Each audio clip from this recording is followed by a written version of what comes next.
최근에 서울시가 총알택시를 뿌리 뽑기 위해서 주행 속도 단말기를 120km로 제한을 하고 그 이상의 속도가 나면은 삐 소리가 아주 크게 들리도록 했다라는 신문을 본 적이 있습니다. 총알택시 아시죠?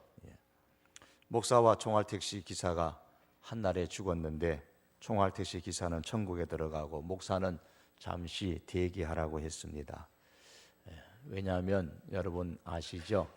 베드로에게 이유를 물었더니만은 당신은 설교할 때는 교인들이 졸았고 총알택시 기사가 운전할 때는 모두 다 열심히 기도했기 때문이다 그랬는데요. 이제 오늘 저도 천국 가야 되니까 여러분 설교 시간에 졸지 마시기를 바랍니다. 하나님께서는 모든 사람에게 하나밖에 없는 목숨을 주셨습니다. 이 세상에서 오직 유일한 생명을 가지고 오직 한 번밖에 없는 인생을 우리들은 다 살아갑니다. 이 인생을 살면서 누구를 만나느냐라는 것은 아주 중요한 문제입니다. 한 번밖에 없기 때문에 누구를 만나냐는 것은 더더욱 중요하죠. 만나는 사람에 따라서 인생의 내용이 달라지고 방향이 달라질 수 있기 때문입니다. 대체로 불행한 인생을 살아가는 사람들 과거를 돌이켜보면 그 만남에 있어서 불행이 있었던 것을 많이 볼 수가 있습니다. 누구를 만나느냐에 따라 인생관이 달라집니다. 인생관이 그 사람의 인생을 지배하게 되는 겁니다. 어떤 사람이 피아노를 치면은 소음이 되지만은 어떤 사람은 피아노를 치면 아주 아름다운 화음을 만들어내어서 사람들에게 감동을 줍니다. 이때에 어느 누구도 피아노가 잘못이 있다고 말하지 않습니다. 피아노를 치는 연주자의 잘잘못에 대해서 얘기를 합니다. 인생이라는 것도 그러합니다. 거기엔 불협화음이 있을 수도 있고 감동을 주는 조화가 있을 수도 있습니다. 이것을 바르게 연주하면 아름다움을 주고 감동을 주지만은 잘못 연주하게 되면 추함만을 드러나게 되는 겁니다. 인생관에 따라서 인생의 피아노 소리가 달라지는 것입니다. 인생관이 무엇입니까? 한마디로 하면 나는 어디서 와서 어떻게 살고 어디로 갈 것인가의 문제입니다. 어디로 와서 어떻게 살고 어디로 갈 것인가? 어느 소설의 마지막 부분입니다. 암으로 투병하고 갈등하던 한 아버지가 젊은 아버지입니다. 은퇴를 하셨습니다마는 아직까지는 돌아가시기에는 젊은 아버지가 결국 사랑하는 아내와 두 딸이 보는 가운데서 죽었습니다. 그리고 죽은 이후에 그의 유서에 이렇게 쓰여 있습니다. 이것이 소설의 마지막 내용입니다. 사랑하는 당신에게 이렇게 보내줘서 뭐라 고맙다 말해야 할지 모르겠어. 미리 써두는 것이지만 당신을 믿고 있어. 당신이 좋았어. 난 행복했던 사람이요. 조금 일찍 간다고 가여이 여기지는 마시오. 중간에 생략을 하고 아이들을 잘 길러주시오. 내 하얀 구름색의 머플러는 나 태운 뼈와 함께 먼 하늘로 날려주오. 아무래도 미덥지 않소만 당신 마음대로 하구려. 저승이나 다음 생이 있다면 당신을 또 만나고 싶은데 당신 생각은 어떻소? 사람 냄새가 그리우면 또 만납시다.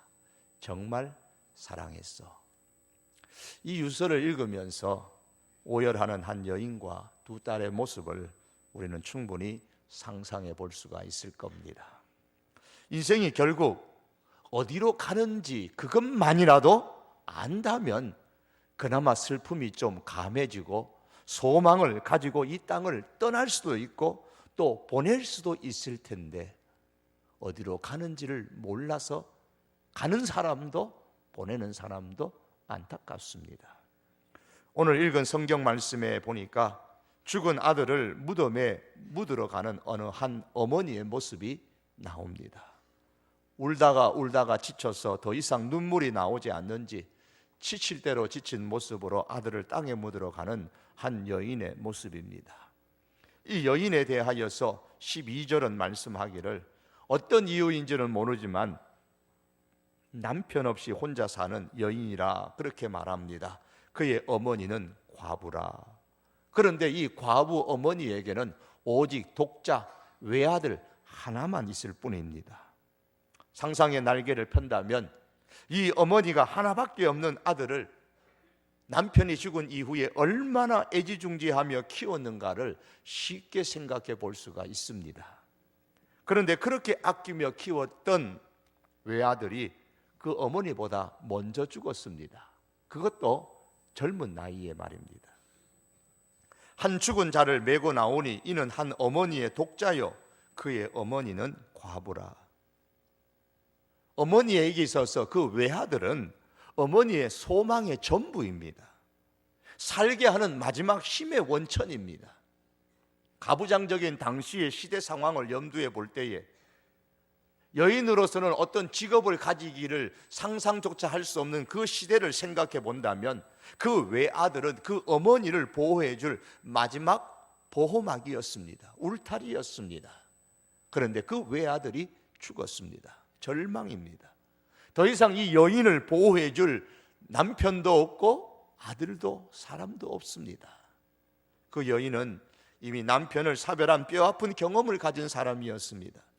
사별의 아픔을 하나 남은 아들 때문에 참고 견뎌오면서 살았을 것입니다. 그런데 그 아들의 죽음과 동시에 그녀의 모든 소망도 다 죽었습니다. 자기 인생보다 더 소중하게 여겼을 그 독자를 젊은 나이에 잃어버리고 그 시신을 뒤로하고 맨 앞에 서서 장지로 떠나는 이 여인의 심정은 절망이라는 단어로 표현하기에도 부족할 것입니다. 삶에 대한 소망을 상실한 채에 이 여인은 외아들의 시신을 묻기 위해서 쉼없이 지금 길을 걸어가고 있습니다. 이런 때에 예수님께서는 나인성문에서 이 여인의 장례 행렬과 마주치며 반대로 가까이 오고 있었습니다.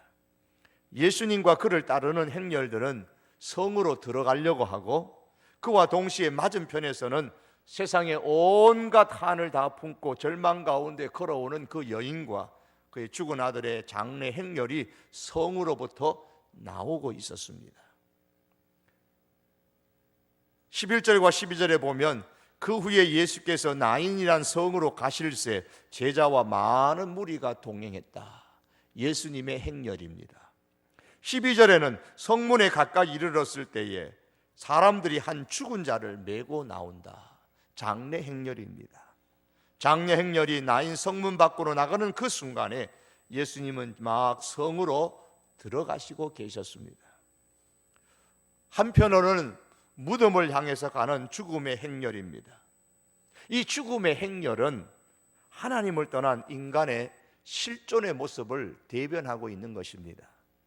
어떤 철학자는 인간은 죽음이라는 인간의 실존 때문에 늘 불안하게 산다고 이야기를 했습니다.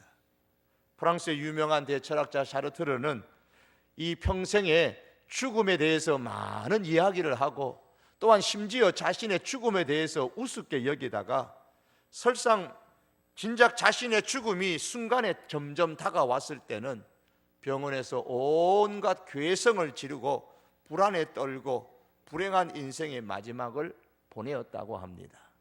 여러분, 시대를 막론하고 인간의 최대의 적은 바로 이 죽음의 문제입니다. 죽음 앞에 선 절망입니다. 이 절망이 나인성 한 여인의 인생을 아주 송두리째 빼앗아가 버렸습니다. 그리고 지금도 수많은 사람들의 인생을 무너뜨리고 삼키고 있습니다. 독자를 잃고 무덤을 향해 가는 여인과 그를 따르는 사람들의 행렬은 바로 소망을 잃어버린 현대인들의 발걸음을 보여주는 것입니다. 현대인들은 기성세대든 젊은 세대든 간에 무엇에 쫓기듯이 불안하고 신경과민에 정신을 집중하지 못하고 살아갑니다. 게다가 점점 심해지는 우울증으로 인해서 고통받는 사람들은 늘어나게 되고 그로 인해서 환각제가 증가하고 신경정신과 병원들이 증가하고 사이비 종교들이 증가하고 있습니다. 무엇을 대변해 주는가? 이 시대가 불안하다는 것입니다. 그래서 네덜란드의 유명한 역사가인 하이징가는 이런 불안한 사회를 빗대어서 말하기를, 우리는 광적인 세계에 살고 있으며 그 사실을 지금 경험하고 있다, 지금 이 시대가 그러하다고 말씀했습니다. 운동 경기를 참전하면서 거의 광적인 표현을 하는 사람들이 많습니다. 왜 그럴까요? 좋아하니까, 재미있으니까. 예, 그렇습니다. 그러나 또 한편으로는 좋아하고 재미있어서 광적인 반응을 나타내는 그 이면에 삶에 대한 불안이 깔려 있습니다. 잊고 싶은 겁니다. 그 운동 경기를 바라보면서 그 경기를 뭔가 좀 이렇게 미친 듯이 고함치고 미친 듯이 행동하고 싶은데 정상적인 상황에서는 그렇게 하기가 좀 뭐하니까 그런 운동을 보면서 광적인 표현들을 통해 잠시나마 불안을 잊고 싶고 떨쳐버리고 싶은 겁니다. 불안을 떨쳐버리고 싶은 장을 운동 경기장에서 스스로가 만드는 것입니다. 현대는 이렇게 불안의 시대입니다. 과학이 발달해서 과거보다 더 살기 좋은 나라가 되었음에도 불구하고 여전히 사람들은 삶에 지치고 힘들어합니다. 사회 내부에서는 고독한 사람들이 증가하게 되고 소외가 고질화되어져서 과거에 보지 못했던 그 왕따의 현상들은 더욱더 광범위하게 넓어지고 깊어가고 있습니다. 고독과 소외에 지친 사람들이 환각제를 사용하면서 잠시나마 소외감을 떨쳐버리려고 하는 일들이 점점 늘어가고 있습니다. 거리에서는 폭력이 더 많이 증가하고 있고 빈익빈 부익부의 형상은 그 어느 시대보다도 심각하게 일어나고 있는 것이 현실입니다. 그래서 세계적으로는 이제 부자 나라가 가난한 나라의 빚을 탕감해 주어야 한다는 그런 목소리가 힘을 더해가고 있는 실정입니다. 또한 인간의 생명의 존엄성은 상업주의와 생명 유전자의 결탁으로 인해서 언제 추락될지 모르는 벼랑 끝에 서 있는 것이 현실입니다. 그리고 환경의 소중함을 부르짖고 있기는 하지만은 경제 성장과 개발이라는 이름 하에서 인간으로 인하여 세계의 환경은 더욱더 오염되고 악화되고 지구의 온난화로 인하여서 많은 뜻 있는 사람들은 걱정하고 있는 것이, 불안에 떨고 있는 것이 현실입니다. 기술의 발달로 원자력 발전소는 절대 안전하다고 그렇게 외쳐대고 있지만 가까운 일본도 그래하고 이제는 남의 땅도 아닌 이 땅에서도 원자력 발전소의 사고 소식을 듣지 않을 수 없게 되어졌습니다. 이러한 문제들은 이제 도저히 어떤 면에서는 해결의 실마리가 보이지 않는 고질적인 현대의 문제가 되어버렸습니다. 결국 지난 한 세기 동안에 인류의 과학적인 진보와 생산의 능력이 증가하기는 했지만은 이에 비례해서 우리 시대의 어두운 암과 같은 병폐는 점점 더 만성적이 되어가고 있습니다. 여전히 일부의 학자들은 현대사회의 병적인 증상을 과학기술의 발달로 점차 치유할 수 있다고 말하지만은, 그러나 그렇게 말하는 이 순간 속에도 현대사회의 병적인 증상은 더욱더 심해지고 있는 것을 우리가 조금만 관심을 가지면 부인할 수가 없습니다. 사람들은 모두 불안해하고 있습니다. 이제 많은 사람들은 더 이상 미래에 대한 장밋빛 설계를 하지를 않습니다. 여기저기서 인간의 지상천국 건설이라는 불가능한 그 꿈에 매달리는 소수의 사람들이 아직도 있기는 하지만은 많은 사람들에게 있어서 인간의 유토피아적인 그런 건설은 거짓된 환상에 불과하다는 것을 인정하고 있습니다. 이 세상의 미래는 꿈으로 가득 찬 것이 아니라 전 세계의 불안은 더욱더 심해지고 있는 현실입니다. 누군가는 이 시대의 모습을 단적으로 이렇게 노래했습니다. 내가 어디로 가는지 나는 모릅니다. 언제 거기에 도착하는지도 모르죠. 단지 내가 그곳을 향해 가는 중임을 알 뿐이에요. 미래가 희망적이라고 말할 수 없다는 말입니다. 따라서 세상에 실망한 사람들은 운명론에 빠지기도 하고 자살을 하기도 하고 혹은 자기의 작은 세계 속으로 자기의 인생을 움츠리고 살아가고 있는 현실입니다. 여러분, 정말 힘들게 세상을 살아가는데 앞날에 어떤 소망을 갖고 있으십니까? 내 자신의 내면 속에 있는 깊은 고민과 불안과 공포가 무엇인지 그 해답이 나지 않아서 때로는 하루에 수십 번씩 모래집을 세웠다가 무너뜨리는 일들이 일어나지 않습니까? 모래집을 세울 때는 잠시 웃다가 무너뜨릴 때는 씁쓸해하는 그런 웃음을 짓지 않으십니까? 자식을 잘 한번 키워보겠다고 땀 뻘뻘 흘리며 일하다가도 내가 지금 무엇을 하고 이렇게 있는지 먼 하늘만 쳐다볼 때가 있지 않습니까? 얼마 전에 뉴스에는 기러기 아빠가 혼자 오랫동안 떨어져 살다가 자식도 외국으로 보내고 아내도 남편 자식 뒷바라지 하라고 외국으로 보내놓고 혼자 열심히 돈 버는 기계가 되어져서 돈 벌어서 보내주다가 결국에는 인생이 지쳐서 남편, 그 아버지가 혼자 자살했다는 기사를 본 적도 있을 것입니다. 영국 학설원 회장을 지낸 경제학자 찰스 핸디는 현대의 문제가 뭐냐? 희망의 부재다 그랬습니다. 희망이 없다는 것. 세상 흘러가는 모습을 볼 때에 과연 그러하지 않습니까? 오늘 성경에 기록되어진 하나밖에 없는 아들을 잃어버린 여인과 같이 불안하고 소망을 상실한 시대를 우리는 지금 살아가고 있습니다. 모두가 마치 죽음의 장례 행렬을 따라가는 사람들과 같습니다. 오늘 성경의 이 모습이 바로 현대를 대변해주고 있습니다. 이런 시대를 살아가는 우리가 살아갈 길이 무엇인가? 오늘 성경이 우리에게 그 길을 제시하고 그 방법을 제시하고 있습니다. 죽은 독자를 땅에 묻으러 가는 이 절망의 여인에게 소망이 된 것은 오직 예수님을 만난 것이었습니다. 성 밖으로 나가는 이 절망의 행렬이 그나마 소망을 갖게 된 것은 성 안으로 들어가는 예수님을 만났기 때문입니다. 그 죽음의 행렬, 슬픔과 절망의 행렬이 예수님과 마주치게 되었습니다. 그 장사의 행렬을 보신 예수님에 대하여서 오늘 성경은 이렇게 기록을 하고 있습니다. 13절에 보시면 주께서 과부를 보시고 불쌍히 여기사 울지 말라 그렇게 말씀하셨습니다. 여기 세 가지 말씀이 나옵니다. 주께서 보신 이 과부는 말씀드린 것처럼 오늘날 현대인의 절망 가운데 있는 현대인의 모습입니다. 주님께서 과부를 보셨습니다.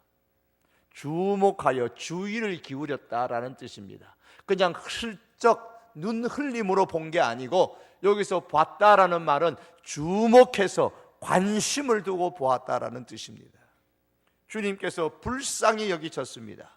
불쌍히 여긴다는 이 말은 애간장이 끊어진다라는 그런 의미입니다. 애간장이 끊어지는 그 아픔을 가지고 동정을 가지고 슬픔을 가지고 주님께서 불쌍히 여기셨습니다. 여기에 여인의 소망이 있습니다. 여기에 우리의 소망이 있고 여기에 현대인의 소망이 있습니다. 주님께서 이 시대를 주목하여 봐주실 때에 소망이 있는 거예요. 주님께서 불쌍히 여겨주실 때에 소망이 있는 겁니다. 죽은 아들을 차가운 땅에 묻으러 가며 눈물을 가눌 길 없는 여인을 향해서 주목하고 불쌍히 여기신 예수님께서 울지 말라 그러셨습니다. 울지 말라. 독자를 잃어버린 이 과부인데 울지 말라고 한들 눈물을 흘리지 않겠습니까? 절망하지 말라고 한들 어찌 절망하지 않을 수가 있겠습니까? 그런데 왜 예수님은 울지 말라 그렇게 말씀하셨을까요? 내가 살리겠다는 말입니다. 내가 소망을 주겠다는 말씀입니다. 내가 절망 가운데서 너를 건져 주겠다는 말씀입니다. 14절에 보시면 울지 말라고 말씀하신 예수님께서 곧바로 죽은 청년의 시신 옆으로 다가가셔서 아무도 손대지 아니하는 그 시신 위에 손을 얹으셨습니다. 그들의 풍습대로 말하면 우리처럼 좋은 나무 상자로 만들어진 관이 아닙니다. 그저 세마포로 헝겊과 같은 것으로 덮어 씌운 정도의 그런 모습입니다. 거기에 손을 대면은 싸늘한 시신의 차가운 느낌을 느낄 수 있을 정도입니다. 예수님은 그 시신에 손을 대시면서 청년을 향하여서 청년아 일어나라고 말씀하셨습니다. 그 청년이 다시 살아났습니다. 성경은 15절에서 이렇게 말씀합니다. 예수님께서 그를 어머니에게 주셨다 그랬습니다.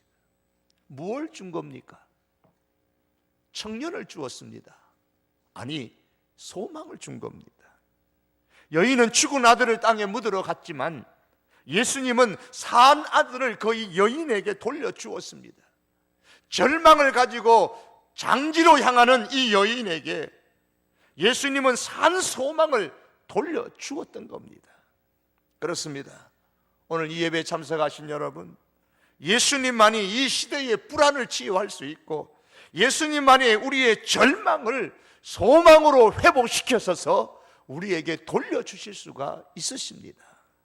여러분, 오늘 이 말씀이 오늘 이 우리에게 무엇을 증거하기를 원할까요? 예수님을 믿으면 이처럼 죽은 사람이 다시 다 살아날 것을 가르쳐 주십니까? 만일에 그렇다면 오늘날은 더 이상 무덤은 필요 없을 것이고 지난 2000년 동안 예수님을 믿은 사람들은 다 죽지 않고 지금도 육체가 살아 있어야 할 것입니다. 할아버지도 증조 할아버지도 고조 할아버지도 그 위에 할아버지 할머니도 다 살아 계셔야 할 것입니다. 하지만 다 그분들은 돌아가셨습니다. 아니, 우리의 자녀도 때로는 죽고 우리의 부모님도 돌아가시고 우리의 형제들도 죽었습니다. 실제로 예수님께서도 예수님 당시에 모든 사람을 다 살리지 않으셨습니다. 예수님 당시에 어찌 죽은 사람이 이 한 사람뿐이겠습니까? 예수님 당시에 죽은 사람이 수없이 많았겠지만 예수님께서 살리신 것은 지극히 소수의 사람입니다. 예수님께서 살릴 수가 없어서가 아니고 하나님의 순리대로 진행되도록 하신 겁니다. 그럼 왜 하나님의 순리대로 이 젊은 아들이 죽었지만 그대로 죽은 대로 장사 지내도록 하면 될 텐데 왜 예수님께서는 이 여인의 그 독자만은 살리셨을까라는 겁니다. 왜 죽은 자를 살리신 이 사건을 오늘 성경이 기록하고 있을까요? 예수님이 누군가를 알라는 겁니다. 인생의 소망이 어디에 있는가를 우리에게 가르쳐 주시기 위해서 예수님께서 샘플로 지금 이 죽은 이 청년을 살리셔서 절망 가운데 있는 여인에게 돌려주시고 소망을 던져주셨던 겁니다. 예수님이 누구십니까? 예수님은 우리 인생의 소망이 되시는 분이십니다. 인간의 행복의 근원이 되시는 분이십니다. 예수님을 만나지 못하는 인생은 독자를 잃은 과부와 같은 인생입니다. 장래 행렬을 쫓아 슬픔 가운데 빠진 인생입니다. 오늘 이 예배에 참석하신 사랑하는 여러분, 예수님께서 우리에게 무엇을 돌려주시기를 원하십니까? 돌려받고 싶은 그 무엇이 있으십니까? 돌려받고 싶은 그 무엇을 생각하는 것보다 더 중요한 것은 우리가 예수님을 만나는 것입니다. 그 이유는 예수님만이 인생의 유일한 소망이요 행복의 근원이기 때문입니다. 절망과 방황 가운데 무덤을 향해 가는 여인이 가던 길을 돌이켜서 행복과 기쁨으로 자기 집으로 돌아갈 수 있었던 것은 예수님을 만났기 때문입니다.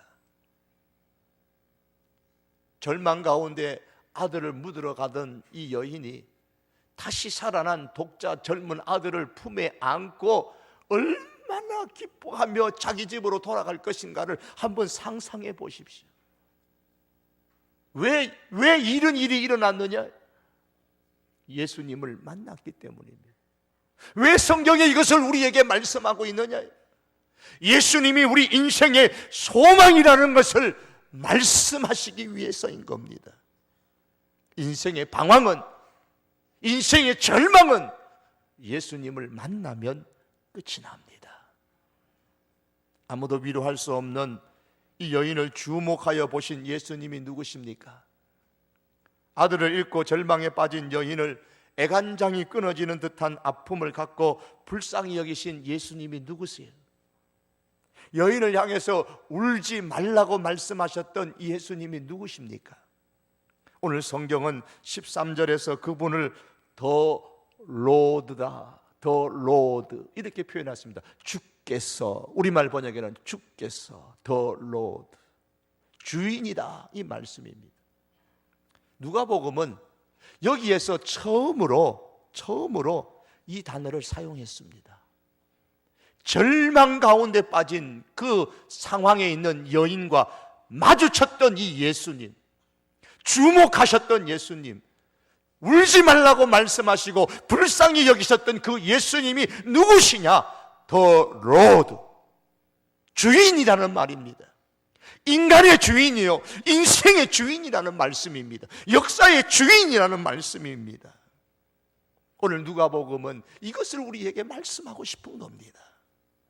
불안에 떨고 소망을 잃고 사는 이 시대에 우리들이 만나야 할 유일한 한 분은 우리의 주인이신 예수 그리스도이십니다. 예수님이 주인이라는 이 말씀은 내 인생 중에, 우리 인생 가운데 오직 의지해야 할 사람은 예수님밖에 없다는 것을 의미합니다. 예수님을 만나야 인생의 문제가 해결됩니다. 우리가 인생을 살다 보면 이런저런 일들을 만납니다. 기쁘고 즐거운 일, 신나는 일, 괴롭고 슬픈 일, 마음 아픈 일, 또 딱한 일을 많이 만납니다.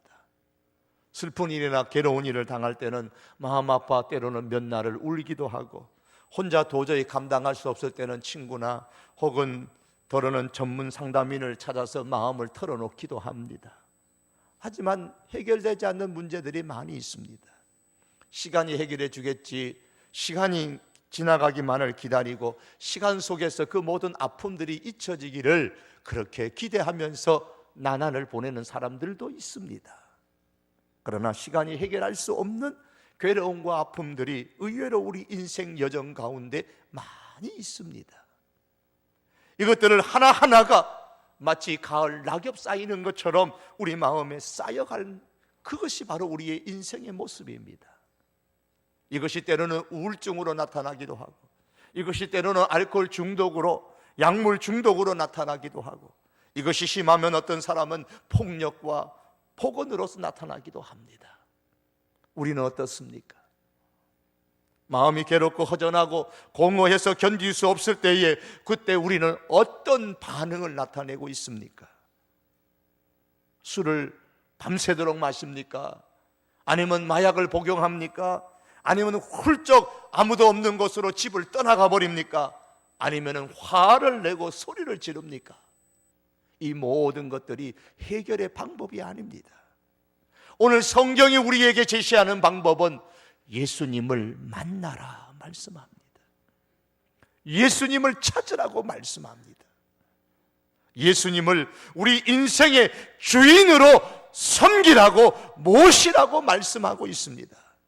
인생의 방향은 예수 그리스도를 내 마음의 주인으로, 내 인생의 주인으로 맞이할 때에 거기에서 끝이 나게 되고, 인생의 소망과 행복은 여기에서부터 시작되는 것입니다. 어떻게 예수님을 만날 수 있을까요? 예수님을 만날 수 있는 기회가 우리에게 주어졌을 때에 여인은 가던 길을 멈추고 섰습니다. 멈추지 않을 수도 있었어요. 나 너무 힘듭니다. 날 그냥 괴롭게 하지 말고 그냥 내버려 두세요. 그냥 가던 길 가세요. 나는 내 가던 길 지금 무덤을 향해서 가렵니다. 그렇게 말할 수도 있었지만 이 여인은 가던 길을 멈추어 섰습니다. 우리 예수님께서 주목하여 보시고 불쌍히 여기시고 울지 말라고 말씀하시고 시신의 손을 얹으실 때 이 여인은 그냥 묵묵히 가던 길 멈추고 지켜보았습니다. 예수님을 만날 수 있는 기회가 주어졌을 때에 가던 인생길을 잠시 멈추고 주인 되시는 그 예수님의 말씀에 귀를 기울이시기를 바랍니다. 어쩌면 오늘 이 시간이 가던 길 멈추고 주님의 말씀에 귀를 기울일 시간일지도 모릅니다. 불쌍히 여기시면서 울지 말라고 하시는 그 예수님의 위로하심을 듣고서 이 여인은 가당치도 않는 얘기하지 말라고 그렇게 반응할 수도 있었겠지만, 그러나 예수님 하시는 그대로 여인은 두고 보았습니다. 예수님의 위로하심을 듣고 주님께서 만나는 그런 기회의 말씀을 듣고 무슨 가당치도 않는 쓸데없는 말을 하느냐고 외면하지 마시기 바랍니다. 주의 깊게 받을 수 있기를 바랍니다. 그래서 여러분의 삶이 예수님을 만남으로 인해서 다시 절망에서, 불안에서, 두려움에서 소망으로, 기쁨으로, 행복으로 변화되어지는 놀라운 역사가 예수님 만남으로, 예수 그리스도 마음의 영접함으로 일어날 수 있기를 주님의 이름으로 축복합니다. 기도하시겠습니다. 주님, 불안의 시대여 절망과 두려움의 시대를 살아갑니다. 마치 독자를 잃어버린 과부가 아들을 장례 치르러 가는 장례 행렬처럼 이 시대가 이렇게 참으로 하나님 절망 가운데 있습니다. 하나님, 우리 중에 너무나 힘든 사람들이 있습니다. 절망 속에서 어찌해야 할 바를 모르는 분들도 있습니다.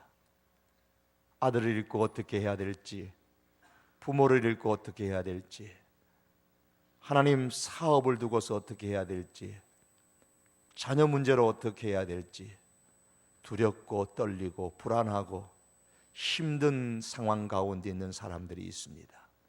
하나님, 우리 가운데 임하여 주시옵소서. 인생의 주인이 되시고 역사의 주인 되시는 예수 그리스도께서 우리를 주목하여 주시옵소서. 우리를 향하여 임하여 주시고 우리의 심령 속에 주님 오시옵소서. 예수 그리스도를 인생의 주인으로 고백하게 하시고 영접하게 하시고 예수님을 인생의 주인으로 인정하며 주님과 더불어 살아가는 저희들 되게 하옵시고, 그 가운데서 절망에서 소망의 인생을, 두려움에서 기쁨의 인생을 살아가는 우리들이 되게 하여 주시옵소서. 예수님의 이름으로 기도하옵나이다. 아멘. 우리 함께 일어나셔서 57장입니다.